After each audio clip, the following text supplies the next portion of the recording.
신약성경 182페이지 요한복음 20장 1절로 10절의 말씀 같이 한 목소리로 우리 천천히 읽도록 하겠습니다. 시작.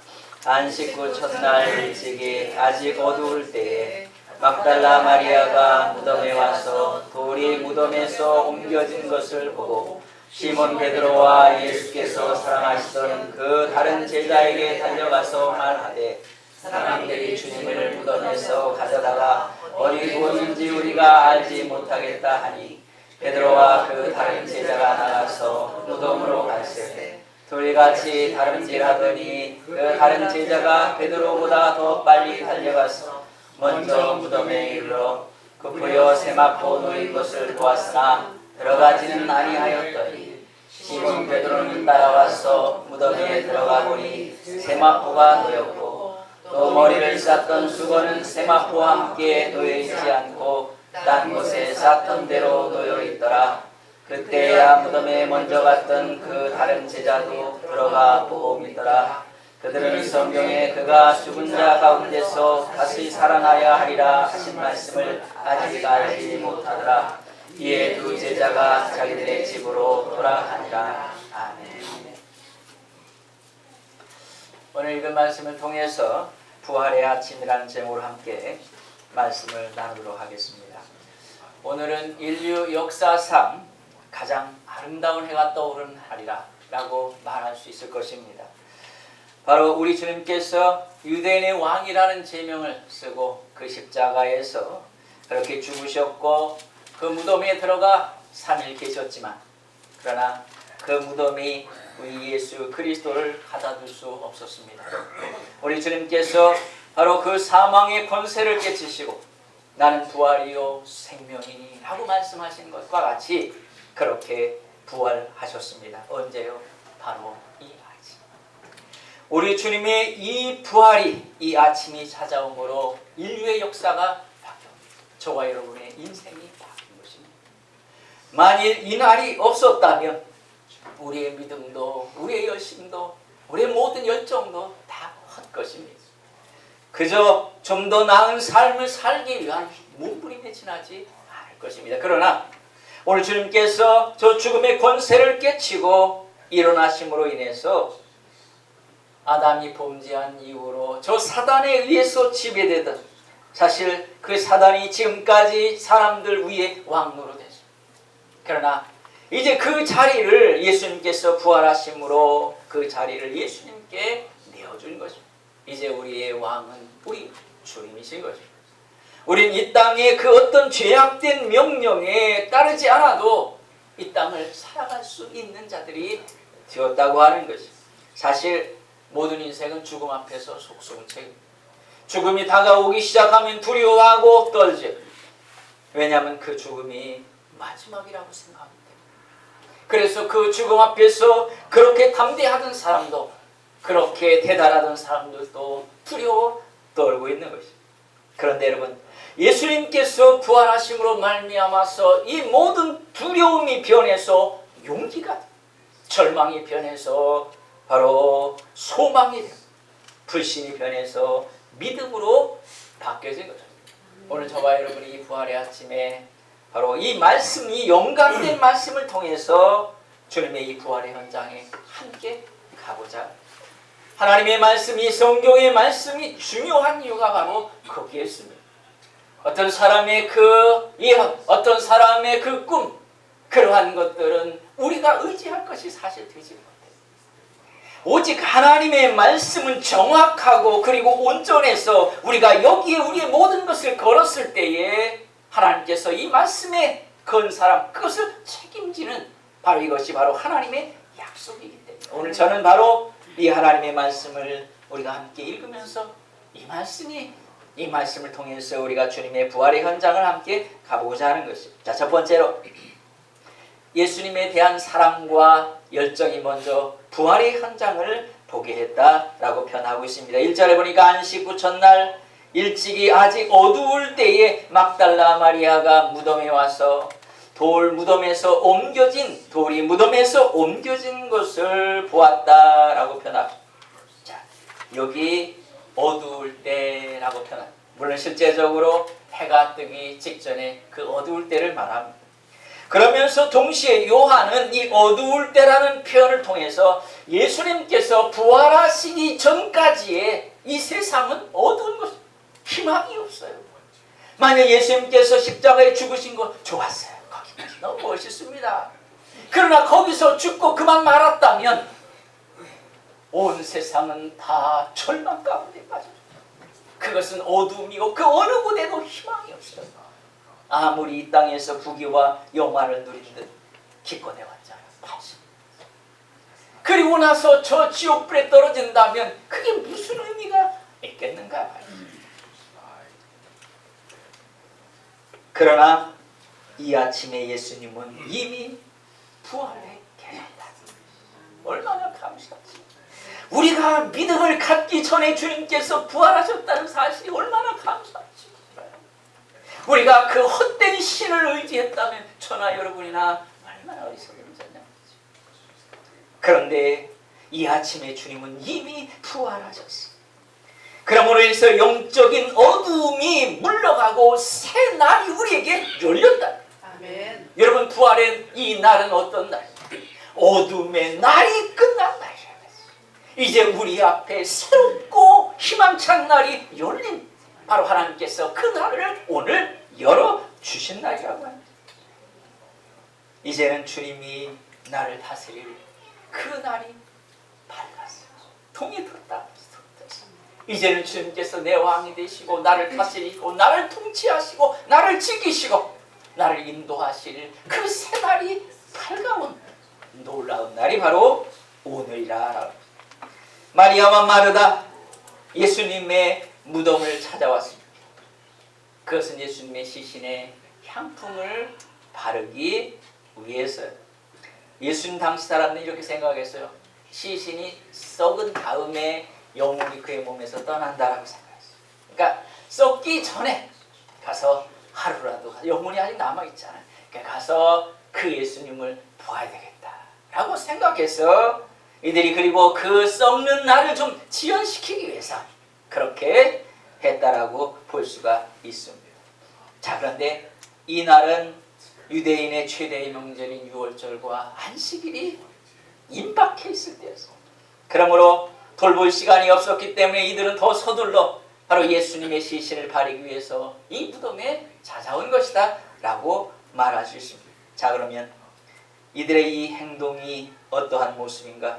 바로 그들이 예수님을 사랑했기 때문에, 너무나 사랑해서 그 바쁜 중에도 그 아침에 해가 뜨기 전에 예수님의 그 무덤에 찾아오지 않을 수가 없었다. 여러분, 사랑한다고 하는 것은 말로 하는 게 아니에요. 아름다운 말로 속삭이는 게 아니에요. 이 많은 여자분들이 이 남자들의 이 미사여구에 넘어갑니다. 그러나 사랑은 말이 아니에요. 사랑은 말이 아니라 그것은 무엇인가? 바로 주님의 몸된 교회를 향한 사랑과 열정이 있어야 돼요. 그를 향한 헌신이 있어요. 내가 누구를 사랑한다고 하는 것은 그를 위해 내 모든 것을 줄 수 있다는 것을 의미하는 것입니다. 너를 위해 나는 줄 수 있어.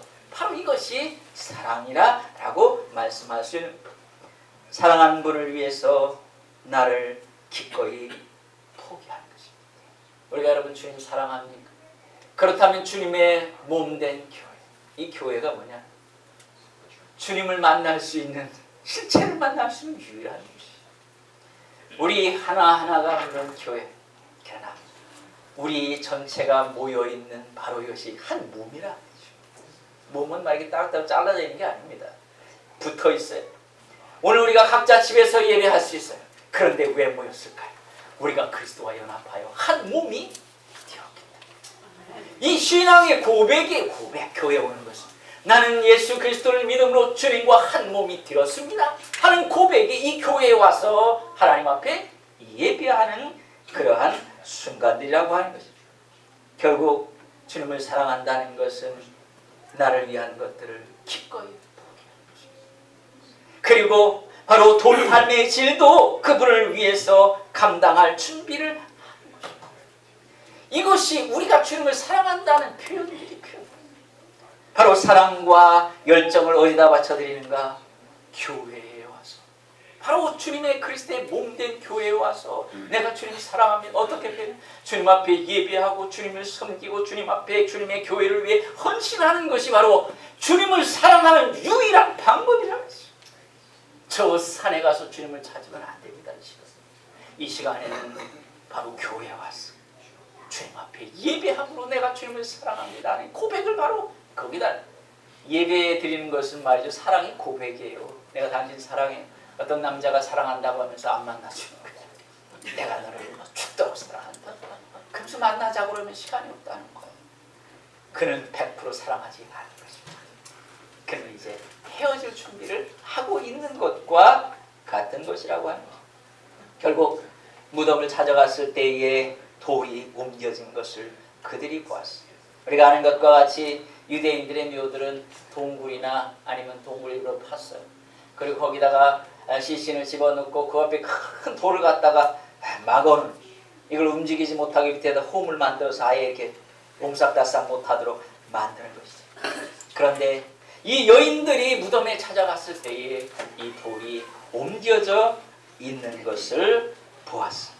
그리고 이 여인들이 베드로와 요한에게 달려갔습니다. 예수님의 무덤에 돌 그 막아 있는 것들이 열려 있습니다라고 말했습니다. 그러자 베드로와 여기 말한 다른 제자는 사도 요한입니다. 이 말씀을 기록한 사도 요한. 이 사도 요한이 얼마나 겸손한지 자기 이름을 얘기하지 않아요. 어찌 보면은 가장 예수님께서 부활하셨을 때 제자로서 베드로와 함께 갔던 유일한 제자의 먼저. 그러면 자랑하고 싶지 않겠어요? 그러나 그는 자기의 이야기를 기록하면서도 자기 이름을 이야기하지 않아요.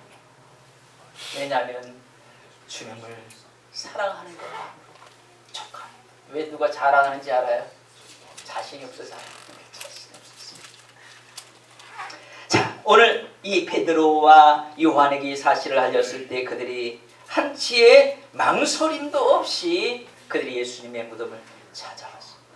여러분, 바로 예수님을 향한 사랑과 열정을 가진 사람, 그들이 바로 인류 역사상 가장 위대한 사건인 이 부활의 현장을 가장 먼저, 주님을 사랑하면 부활의 능력을 주께서 그에게 보여주시는 거예요. 우리 어머니께서 예수님을 믿고 얼마나 예수님을 믿는 게 좋았는지, 날마다 성경을 읽고 날마다 기도하고 날마다 성경을 쓰고, 그릇 닦으며 찬송하니까 어떤 날은 막 옛날 양은 냄새 빵꾸가 때리는 게 나중에 보니까 그렇게 찬송하다가 하니까 사람들이 말하기 당신은 뭐가 좋아서 그렇게, 왜냐면 굉장히 가난했거든요. 시골에서 뭐가 좋아서 그렇게 찬양하냐. 그런데 그분이 그렇게 하는 이유가 있어요. 주님을 그렇게 사랑하니까 그분이 기도하다가 노아의 방주에 모습을 봤고, 그리고 나서 성경을 보니까 거기에 그대로 있는 거예요. 그래서 우리 어머니가 얼마나 감사하고 기뻤어요. 왜냐하면 누가 얘기해 준 것도 아니에요. 그 기도 중에 보았던 것이 성경에 그대로, 이게 사실 우리 어머니가 그려놓은 책에 보면 있어요. 책이 많은 것들이 있는데 거기 보면 있어요. 바로 그분에게 이 놀라운 모습을 보여준 이유가 무엇입니까? 힘들고 어려웠던 삶 속에서 바로 주님을 너무나 뜨겁게 사랑했기 때문에 주님께서 특별히 보여주신 거예요. 저는 그 보라고 얘기하는 게 아닙니다. 그게 아니라 정말 주님을 뜨겁게 사랑하는 사람에게 다른 방법을 통해서 우리 주님께서 살아계신 놀라운 역사들을 우리에게 보여주실 것이라고 하는 거죠. 오늘 여러분, 이 부활의 아침에 주님을 더 사랑합니다. 이 부활의 아침에 전보다 주님을 향해, 주님의 교회를 향해 더 열정이 가득해지기를 원합니다. 오늘 우리가 그것을 주님 앞에 무엇을 드리냐? 부활의 선물로 드립니다. 내가 주님을 이제 더 사랑하겠습니다. 그리고 주님을 향해 더 열심을 내겠습니다. 이 선물을 받으시옵소서. 얼마나 기뻐하시. 두 번째, 그렇다면 예수님은 정말 살아나셨는가 하는 것이 오늘 7절의 말씀을 우리 한번 같이 보도록 읽겠습니다. 시작. 또 머리를 쌌던 수건은 세마포 함께 놓여있지 않고 딴 곳에 쌌던 대로 놓여있더라. 자, 무덤이 열렸다는 소식을 듣고 베드로와 요한이 무덤에 도착했습니다. 그런데 요한이 먼저 도착했고 요한이 들어가서 이렇게 보니까 앞에서 보니까 그 안에 세마포, 예수님의 시신을 쌌던 그 세마포가 있습니다. 그런데 들어가지는 않았다고 표현합니다. 그때 뒤에 쫓아왔던 베드로가 그 무덤 안으로 들어가 보니 바로 예수님의 머리를 쌌던 수건이 그리고 예수님의 몸을 쌌던 세마포가 같이 이렇게 마치 따로 있는 것 같이 한국 성경에 묘사되지만 그런 건 아니고 그냥 이렇게 옆에 같은 지역에 이렇게 여기 있고 여기 있었다고 표현했습니다. 자, 이렇게 놓여 있었다라고 표현합니다. 그런데 여기 바로 쌌던 대로 놓여 있더라라는 이 부분이 우리가 주목해 봐야 됩니다. 들어가 보았더니 수건으로 머리와 턱을 도면했던 그 상태 그대로 동그랗게 있어요. 옛날 성경에 개켜 있다라고 표현하는데 이게 툭툭 쌓아놨다는 표현이 아니고 그냥 있는 모양 그대로가 이렇게 있는 걸 말합니다. 다시 말해서 예수님께서 부활하실 때에 그 몸이 신비스러운 방법으로 그냥 빠져나갔다는 거예요. 시신을 땡을 쌉니다. 충청도에서는 이렇게 전에 이렇게 쌌어요. 그런데 그 쌌던 그 모양이 그대로 유지된 채 예수 그리스도의 몸이 그것으로부터 빠져나갔다고 합니다. 어떤 사람들은 예수님의 시체를 제자들이 도적질해 갔다 이렇게 표현합니다. 그런데 여러분, 만일 도적질해 갔다면은 세마포와 수건을 벗겨내지 않았어요. 그냥 빨리 가지고 가야 됩니다. 그리고 설사 벗겨냈다 하더라도 다시 접어놓은 다음에 시체만 옮겨갔을 리가 없어요. 그리고 설사 벗겼다 하더라도 마치 매미가 허물을 벗듯이 그렇게 빠져나갈 수가 없어요. 바로 그런 모습으로 우리 주님께서 있었던 모습을 누가 보았습니까? 바로 이 베드로가 보았다고 하는 거죠. 그 모습을 보면 우리 주님께서 부활하신 것이 확실합니다. 그런데 고린도서에서는 이렇게 표현합니다. 그리스도께서 죽은 자 가운데서 다시 살아나셨다 전파되었거든. 이 표현은 지금도 사도들에 의해서 복음이 전파되고 있다라는 표현입니다. 다시 말해서 사도들이 이 말씀을 전할 때에 AD 55년이 다시 말해서 예수님께서 부활하신 사건이 있은 이후에 20년. 자, 20년 후라고 하는 것은 무엇을 말하는가? 12제자뿐 아니라 500여 명이 부활했어요. 그 부활하신 주님의 그것을 알고 있었던 사람들이 살아있더라. 다 그들이 살아있어요.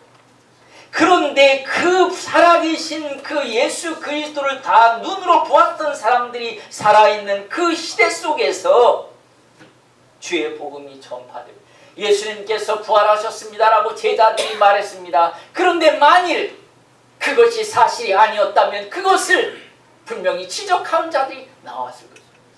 왜냐하면 그 시대는 이미 예수님께서 부활하실 때 살아있던 사람들로 가득 차 있었기 때문이라고 하는 것입니다. 역사가인 요세푸스가 쓴 이스라엘의 역사, 그분이 3권으로 된 이 신학생들은 다 그 책을 봐요.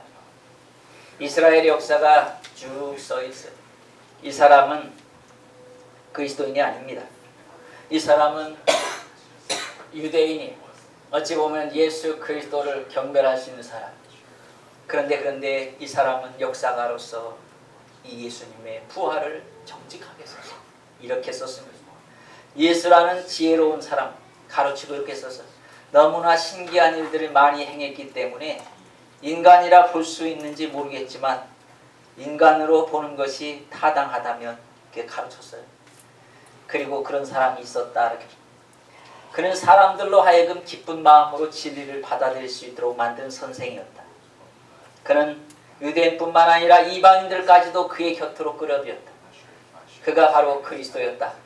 빌라도가 유대인들의 요청에 의하여 그를 십자가에 죽게 했으나 그를 처음부터 사랑하던 자들은 그를 버리지 않았다. 이렇게 기록합니다. 왜냐하면 하나님의 선지자들이 그에 대하여 예언한 대로 그는 3일 만에 다시 살아나서 그들에게 나타났기 때문에 당시에 가장 유명한 역사가였다. 그 요세푸스는 이 역사적인 사실을 그 역사책에 실제적으로 기록하고 있습니다. 바로 그도 이 사람이 메시아인지 믿지 않아요. 메시아인 이 사람이 어떤 신기한 일을 하도 너무 많이 해서 이거 혹시 이상한 사람 아닌가 아니면 이렇게 헷갈릴 만큼 그런 사람이라. 그러나 인간으로 보는 것이 타당하다라고 말하면서도 그는 죽은 지 3일 만에 다시 살아났어. 제자들에게 나타났다라고 그 역사를 기록하고 있다고 합니다. 그러므로 여러분, 예수님의 부활은 역사적인 사실입니다. 그리고 이것을 본 모든 제자들이 요한만 빼고 다 그분을 위해서 다 죽어가. 이게 신약 성경이 다 뭡니까? 이 제자들이 쓴 거예요. 제자들이 예수 그리스도가 하나님이심을 썼어요. 그런데 예수 그리스도를 하나님이라고 쓴 이것이 다 거짓말이라면 쓸 수도 있겠죠. 거짓말. 그러나 그 자신이 쓴 그것을 거짓을 위해 죽을 수는 없다는 거예요. 그걸 알아요. 내가 거짓을 말할 수 있어요. 거짓을 쓸 수는 있어요. 그러나 그 거짓을 위해서 내 목숨을 걸 수는 없다는 거예요. 인간은 본능적으로. 그런데 이 제자들은 다 자신이 본 그 예수 그리스도의 힘적인 모습들을 기록하고 그리고 그분을 전하기 위해서 다 죽어갔어요. 그것을 전하다가 로마 정부에 의해서 다 죽임을 당하고 나갔다고 하는 거죠. 결국 여러분이 예수 그리스도 그분은 어떤 분이십니까? 죽음에서 살아나시죠. 그런 마지막 이제 그러므로 우리는 무엇을 가져야 합니까? 부활의 신앙을 가져. 우리 8절 읽겠습니다. 시작. 그때야 무덤에 먼저 갔던 그 다른 제자들도 들어가 보고 믿더라 라고 표현하고 있습니다. 예수님께서 나는 부활이요 생명이니 나를 믿는 자는 죽어도 살겠고 무릇 살아서 나를 믿는 자는 영원히 죽지 않으리라. 그렇게 말씀하신 그분이 그냥 죽었답니다. 이 세상에 이런 우스꽝스러운 일이 어디 있겠나. 그런데 그분이 살아나셨습니다. 부활이라고 하는 것들을 바클레이라는 분은 이렇게 표현합니다. 부활의 약속을 믿고 살아가는 것은 모든 이들을 해지는 쪽을 향하여 여행하는 자들이 아니라 해가 뜨는 쪽을 향하여 여행하는 자들이더라. 다시 말해서 해가 지면 어두워지고 절망이 찾아. 그러나 그리스도인들은 부활을 믿는 자들은 무엇을 향해서? 뜨는 해를 향해서 여행하는 자들. 계속하면 계속 해가 떠 있는 그 놀라운 곳을 향해서 우리가 가는 자라고 하는 것입니다. 그러므로 여러분, 예수님께서 저 죽은 나사로를 향해서 뭐라고 말씀하셨습니까? 나사로야 나오라. 여러분이요, 그 무덤 속에서 시체로 있는 그곳에서 썩어져가고 있는 이 나사로를 향해서 나오라는 것입니다. 주님의 이 부르심에 나사로는 더 이상 그곳에 있어서 죽음이 그를 붙잡아 놓을 수 없습니다. 여러분, 우리가 죽어도 주님께서 우리를 향해 말씀하십니다. 아무개야 나오라. 마지막에 그렇게 말씀하십니다. 내가 죽음의 저 무덤 속에 있어도, 아니 내 흔적이 다 사라져버렸어도 주께서 내게 말씀하실 것이고, 어디 있어요? 그리고 이것은 단순히 죽음에서 뿐만 아니라 그 무덤과 같은 그러한 상태 속에서 나오라. 무덤은 희망도 없고 소망도 없고 낙심과 침체와 절망만이 가득한 것입니다. 그런데 여러분이요, 하나님의 백성들은 거기서 나와야 하는 것입니다. 오늘 주께서 우리에게 동일하게 말씀하시는 것입니다. 나사로야 너는 무덤에서 나오라 말하는 것과 같이 오늘 절망에 빠져있고 침체에 빠져있고 무너져 있는 우리를 향해서 너는 거기서 나오라는 거예요. 아멘. 왜요? 우리는 부활의 주님을 만난 자들이기 때문에 그렇단 말이죠. 이제 우리는 그곳에서 나와서 주님을 찬양하고 주님께 경배하고 우리 앞에 인류 역사상 가장 아름다운 해가 떠오른 이날, 저와 여러분 힘들고 어려운 절망하고 있는 낙심의 자리에서 나오라. 그래서 나오면 그곳에 주님께서 나를 기다리고 있습니다. 무덤 밖에서 나를 기다리고 있는, 우리는 여전히 그 무덤 안에서 헤매고 있어요. 그러나 나오기만 하면 믿음으로 주께서 우리를 기다리고 있어요. 그래 하고 안아주신 이 놀라운 축복이 우리 모두에게 있기를 주의 이름으로 축원합니다. 아멘. 기도하겠습니다. 하나님 아버지 감사합니다. 이 역사상 가장 위대한, 가장 아름다운 해가 떠오른 이날, 오늘 이 부활의 주님을 우리의 마음에 모시고 우리도 저 죽음과 같은, 저 무덤과 같은 침체와 낙심과 그리고 아버지 절망의 그 자리에서, 그 무덤에서 나올 수 있게 하여 주시옵소서. 나사로야 나오라. 라는 이 음성을 오늘 우리가 우리의 마음속에 듣는 우리 모두가 되게 하여 주시옵소서. 감사하고 예수님의 이름으로 기도합니다. 아멘.